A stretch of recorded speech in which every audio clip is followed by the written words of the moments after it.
What's the word, y'all? It's a little Trace, and I'm back with another video. Now, you already know I got to go ahead and slide through with the WWE SmackDown review.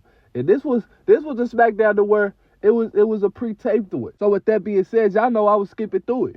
I was skipping through it because that's like giving candy to a baby. A skip button to me in the Triple GPT era? Come on now, let's not with this. But yeah, let's get right into it. We get LA Knight. He backstage. He cut a promo with the reporter lady, basically saying that he don't care who we face tonight. They go get 3 the hard way with everybody saying LA Knight. I'm like, all right, bet. So we get another mystery opponent situation going on. So let's see how this all play out. Then we get Jey Uso. He coming out in the crowd, eating and skeeting and doing what they got to do. And then your boy Rusev come out. He talking to the camera and stuff. He all like, John, I am coming for you. I am coming for you, John. Like, he you know what I'm saying? He fired up.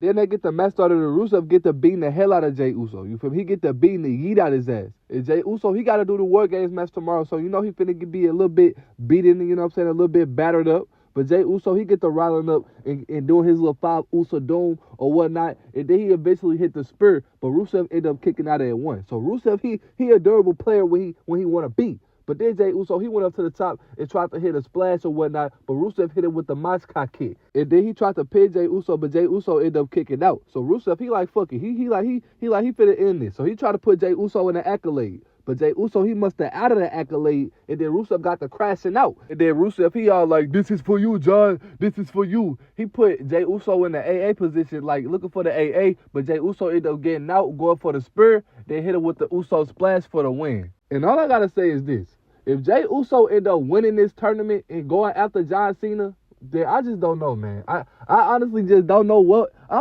we finna do, bro. Like, Jey Uso versus John Cena for his final match?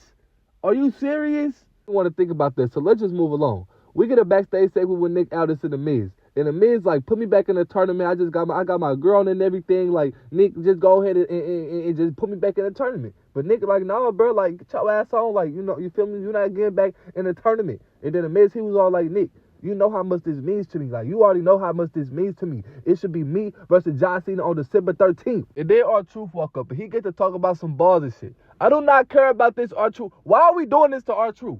Can somebody please answer me that? Why are we making R-Truth come out and talk about balls every time that he come out now? Like, is this what we brought R-Truth back for? Let me know. Is this what we brought R-Truth back for him to sit up and talk about balls on my screen, on my TV screen? Like, somebody needs to really call this out. Is this what R-Truth wants to do? Is this what his run was? Is this what they had in the contract of his run for him to come out and talk about balls on a day-to-day basis? What are we doing? I need justice for R-Truth.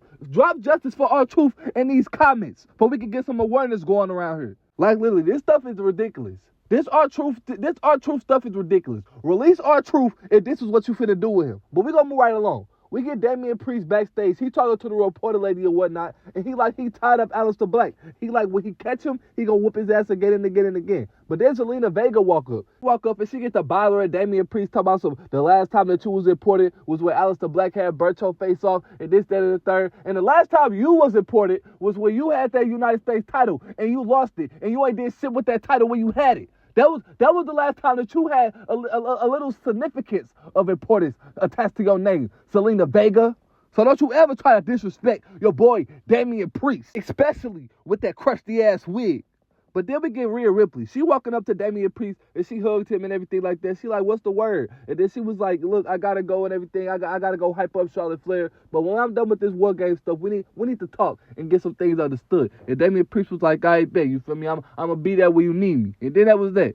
Then we get Chelsea Green. She coming out for a celebration and everything that she was supposed to have last week, but she gonna have it this week. Then she get on the mic and she basically say that she the greatest United States champion of all time and the first ever second United States champion of all time and everything like that. And then she was like, sign off her pyro. She finna get up out of here. But then your girl Jade Cargill come out. Jade Cargill came out and she put belt to ass. And Jay was looking good.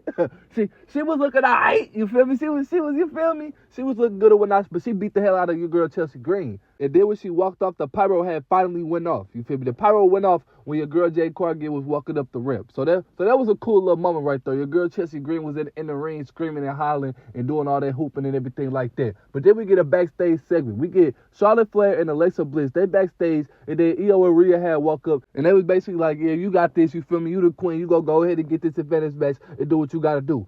And then AJ Lee had walked up and she was like, yeah, you're going to win tonight. And then tomorrow, we're all going to win. And I'm going to make sure of it. And I'm just sitting here like, what the fuck, your creepy ass? And this was the last time that we seen her all the episode, might I add. This was the first and last time that we go see AJ Lee the whole episode. I'm just sitting here like, what the hell is wrong with this girl? First you acting like that you done went to therapy. Now you acting like you need better help. What we doing? Then we get Jade Cargill. She walking backstage, and then the reporter lady, she walk up. She all like, you attacked Chelsea Green, and why did you do that? And then she was like, because I wanted to. You feel me? And then she walked off. And then your girl B-Fab walked up, and she like, what the hell you looking at? You feel me? What you got a problem? And then B-Fab, she was like, no, I ain't got no problem with whatnot. Then she walked off from her. She like, yeah, that's what I thought. But then your girl Meechie, she walked up to B-Fab. She all like, what's her problem? What's wrong with you? Shut your ass up, Meechie. Shut your ass up, because you ain't gonna do shit.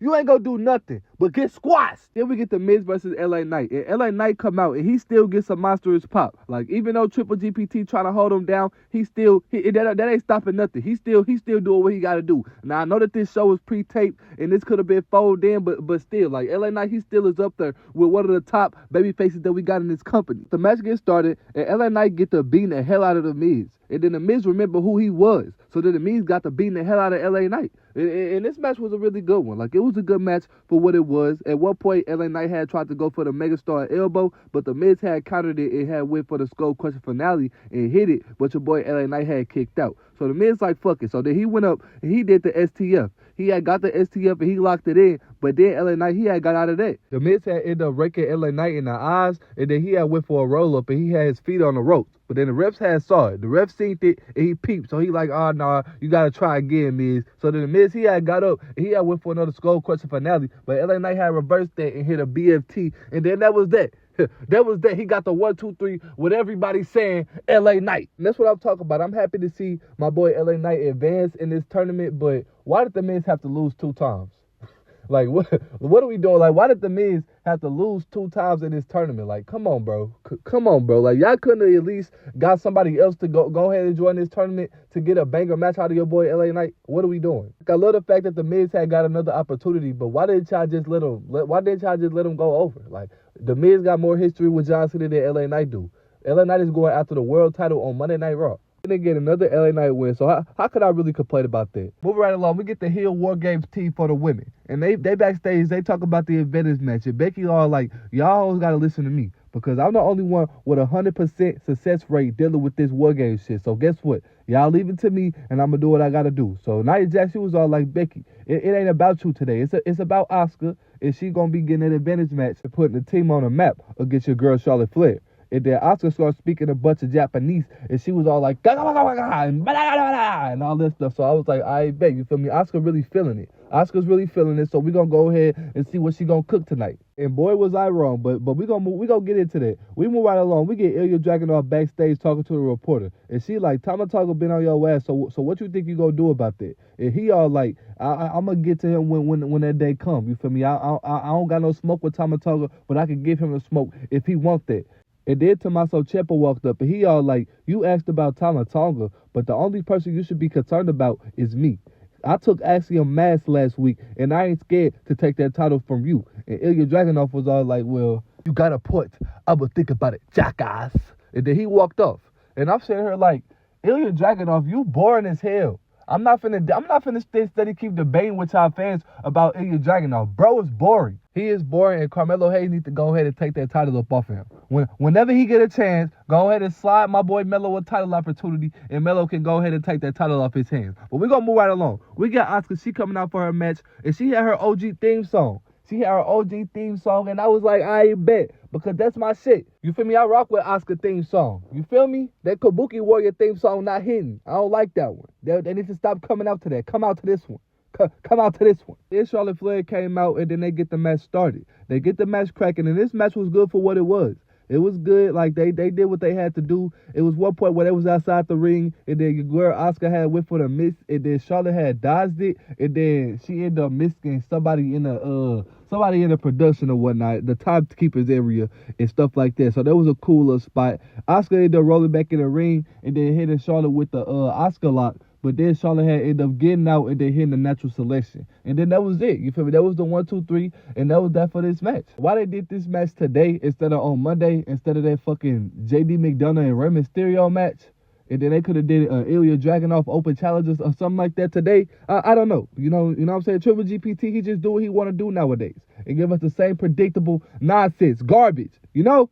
But anyways, we get the traditional 5-on-5 Survivor Series matchup with the MFTs versus Team Sammy. And then Solo and them, they came out first. And then Team Sammy, they came out. One by one, Team Sammy came out. And then they had a stir down, and then they get it cracking. Now, this match, it was cool. It was cool for what it was. It was fire. They had some good spots during this match. Like, the nostalgia of just the 5-on-5, how they do things, like, it just brings back so many memories for me. And it was a cool match all in all. The Cities and them got the flying around the ring and taking out everybody, and then they took out all the MFTs, and then the Motor Cities had set up a hard-ass pinning combination on your boy JC Mateo, and they had got him out of there. So he was the first elimination, your boy JC Mateo. A little bit after that, your boy Shinsuke Nakamura, he got into the fray. He got to doing all the kicks and all the strong style stuff that everybody loved. But then he got to know in the paint with your boy Tama Tonga. And Tom ended up hitting him with his new finisher, the cutthroat, and then getting him up out of here. And might I add, your boy Solo Sikoa and the MFTs was looking good during this match.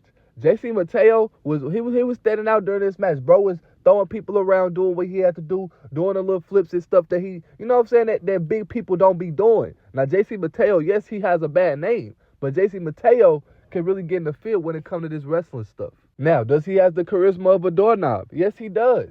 But does WWE really give him the chance? No, they does not. No, they do not. So let's try to give some of these wrestlers a chance that don't be having a chance to get a chance.